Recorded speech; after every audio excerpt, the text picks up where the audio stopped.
ಎಲ್ಲರಿಗೂ ನಮಸ್ಕಾರ. ನಮಗೆಲ್ಲರಿಗೂ ಗೊತ್ತಿರೋ ಹಾಗೆ 2 ದಿನದ ಹಿಂದೆ CAG ರಿಪೋರ್ಟ್ ಅಂದರೆ ಕಾಂಪ್ಟ್ರೋಲರ್ ಆಡಿಟ್ ಜನರಲ್ ರಿಪೋರ್ಟ್ ಅಂತ ಇರುತ್ತೆ. ಇದು constitutional one of the constitutional bodies where it gives ಅಂದರೆ ನಿಮಗೆ ನಮ್ಮ ರಾಜ್ಯದ ಅಥವಾ ದೇಶದ ಆರ್ಥಿಕ ಸ್ಥಿತಿ ಬಗ್ಗೆ ಎಷ್ಟು ಇನ್ವೆಸ್ಟ್ಮೆಂಟ್ ಆಗಿದೆ, ಎಷ್ಟು ಖರ್ಚಾಗಿದೆ, ಎಷ್ಟು ನಮ್ಮ ರಾಜ್ಯ ಅಥವಾ ದೇಶ ಸಾಲದಲ್ಲಿದೆ ಅಂತ ಹೇಳ್ಬಿಟ್ಟು ಒಂದು ಏಜೆನ್ಸಿ ಇದು ನಿಮ್ಮ ಮಾಹಿತಿಗಾಗಿ. ಸೊ CAG ರಿಪೋರ್ಟ್ ಕೊಟ್ಟಿದೆ ನಮ್ಮ ರಾಜ್ಯ ಅಂದರೆ ಕರ್ನಾಟಕದಲ್ಲಿ 65,000 ಕೋಟಿ ಸಾಲ ಆಗಿದೆ ಈ ವರ್ಷ ಅಂದರೆ 23-24ರಲ್ಲಿ.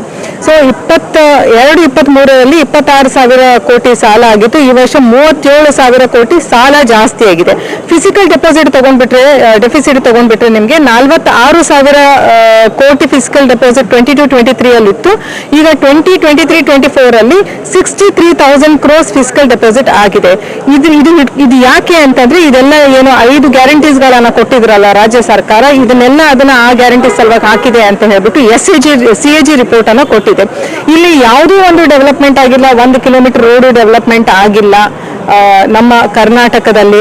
ಆಮೇಲೆ 5,500ಕ್ಕಿಂತ ಜಾಸ್ತಿ ಫಂಡ್ಸ್ ಕಡಿಮೆ ಬಿದ್ದಿದೆ. ಯಾಕೆ ಅಂತಂದ್ರೆ ಇದು ಇನ್ಫ್ರಾಸ್ಟ್ರಕ್ಚರ್ ಡೆವಲಪ್ಮೆಂಟ್ ಅಥವಾ ರಾಜ್ಯದ ಡೆವಲಪ್ಮೆಂಟ್ ಸಲುವಾಗಿ ಇನ್ನೂ ಕಡಿಮೆ ಬಿದ್ದಿದೆ ಅಂತ ಹೇಳ್ಬಿಟ್ಟು ಕೆಲವೊಂದು ಕಡೆ ಎಕ್ಸ್ಟ್ರಾ ಯೂಸ್ ಮಾಡಿದ್ದಾರೆ. 2,250 ಕೋಟಿ ಎಲ್ಲಿ ಯೂಸ್ ಮಾಡಬಾರ್ದಾಗಿತ್ತು ಅದನ್ನ ಜಾಸ್ತಿ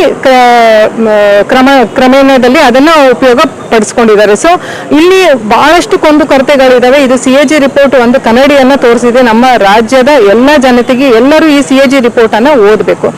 ಈ CAG ರಿಪೋರ್ಟ್ ಬಂದ ತಕ್ಷಣ ಇಲ್ಲಿನ ಉಸ್ತುವಾರಿ ಸಚಿವರಾದ ಪ್ರಿಯಾಂಕ್ ಖರ್ಗೆ ಅವರು ಹೇಳಿದ್ರು, ನಮ್ಮ ಆದರಣೀಯ ನರೇಂದ್ರ ಮೋದಿಜಿಯವರ ಸರ್ಕಾರ 10 ವರ್ಷದಲ್ಲಿ 130 ಲಕ್ಷ ಕೋಟಿ ಸಾಲ ಮಾಡಿದೆ ಅಂತ ಹೇಳಿ. ಎಸ್, ನಮ್ಮ ದೇಶ ಆದರಣೀಯ ನರೇಂದ್ರ ಮೋದಿಜಿಯವರ ಸರ್ಕಾರದ ನೇತೃತ್ವದಲ್ಲಿ 130 ಲಕ್ಷ ಕೋಟಿ ಸಾಲ ಮಾಡಿದೆ. ಬಟ್ ಸಾಲ ಮಾಡಿ ನಾವು ಇವತ್ತು ಅಂತಾರಾಷ್ಟ್ರೀಯ ಮಟ್ಟದಲ್ಲಿ 10ನೇ ಆರ್ಥಿಕ ಸ್ಥಿತಿಯಲ್ಲಿದ್ವಿ 10 ವರ್ಷದ ಹಿಂದೆ. ಈಗ 3ನೇ ಆರ್ಥಿಕ ಸ್ಥಿತಿಯಲ್ಲಿದ್ದೀವಿ.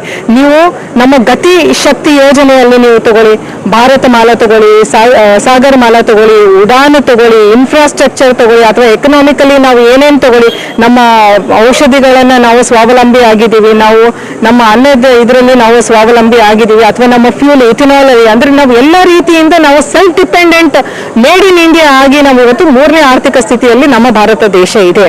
ನಾನು ಕೇಳೋದು, ಕಲ್ಯಾಣ ಕರ್ನಾಟಕವನ್ನ ನೀವು ಯಾವ ಅತಿಗತಿಗೆ ತಂದಿದ್ದೀರಾ ಇವತ್ತು ಅಂತ ಕೇಳ್ತಾ ಇದ್ದೀನಿ. ಇಲ್ಲಿ ಶಿಕ್ಷಕರ ನೇಮಕಾತಿ ಆಗ್ತಾ ಇಲ್ಲ, ಅಥವಾ ಶಿಕ್ಷಕರ ವರ್ಗಾವಣೆ ಆದ್ರೆ ಶಿಕ್ಷಕರನ್ನು ವಾಪಸ್ಸು ಇಮಿಡಿಯೇಟ್ಲಿ ಆ ಪೋಸ್ಟಿಗೆ ಯಾರನ್ನು ನೀವು ಟ್ರಾನ್ಸ್ಫರ್ ಮಾಡ್ತಾ ಇಲ್ಲ. ನಮ್ಮ ಬೇರೆ ರಾಜ್ಯಗಳಲ್ಲಿ ನೀವು ನೋಡಿದ್ರೆ ಈಗ ಯಾರು ಶಿಕ್ಷಕರು ವರ್ಗಾವಣೆ ಆಗ್ತಾ ಇದ್ರು ಅಥವಾ ಅವ್ರು ರಿಟೈರ್ಡ್ ಆಗ್ತಾ ಇದ್ರು ಅಂದ್ರೆ 3 ತಿಂಗಳ ಮುಂಚೆನೆ ಅವರಿಗೆ ಇನ್ನೊಬ್ಬರಿಗೆ ಅವ್ರು ತಂದು ಆ ಪೋಸ್ಟ್ ಅಲ್ಲಿ ಹಾಕಿರ್ತಾರೆ. ಬಟ್ ಇಲ್ಲಿ ವರ್ಷಗಳಾದ್ರೂ ಆ ಹುದ್ದೆಗಳನ್ನ ನೀವು ತುಂಬುತ್ತಾ ಇಲ್ಲ. ಪೊಲೀಸ್ ಸ್ಟೇಷನ್ ಅಲ್ಲೂ ಸಹ ಅಪಾಯಿಂಟ್ಮೆಂಟ್ ಆಗ್ತಾ ಇಲ್ಲ. ಗವರ್ಮೆಂಟ್ ಹಾಸ್ಪಿಟಲ್ಸ್ ಅಲ್ಲಿ ಅಪಾಯಿಂಟ್ಮೆಂಟ್ ಆಗ್ತಾ ಇಲ್ಲ.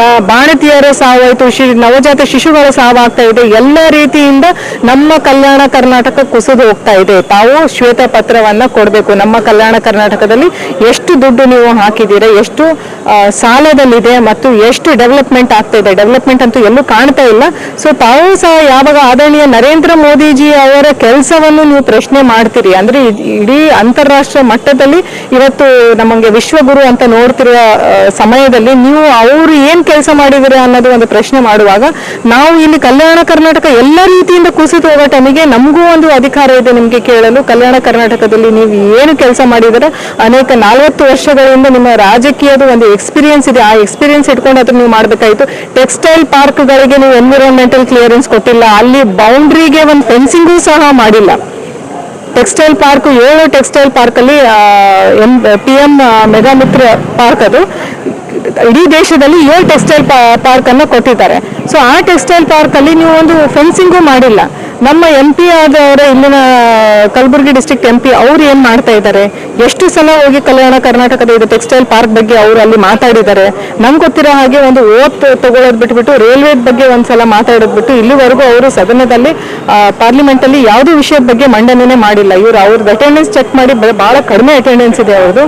ಹೀಗಾದ್ರೆ ನಮ್ಮ ಕಲ್ಯಾಣ ಕರ್ನಾಟಕ ಸ್ಪೆಷಲಿ ನಮ್ಮ ಕಲಬುರಗಿ ಡಿಸ್ಟ್ರಿಕ್ಟ್ ಹೇಗೆ ಉದ್ಧಾರ ಆಗಬೇಕು? ಎಲ್ಲ ರೀತಿಯಿಂದ ಕುಸಿದು ಹೋಗ್ತಾ ಇದೆ.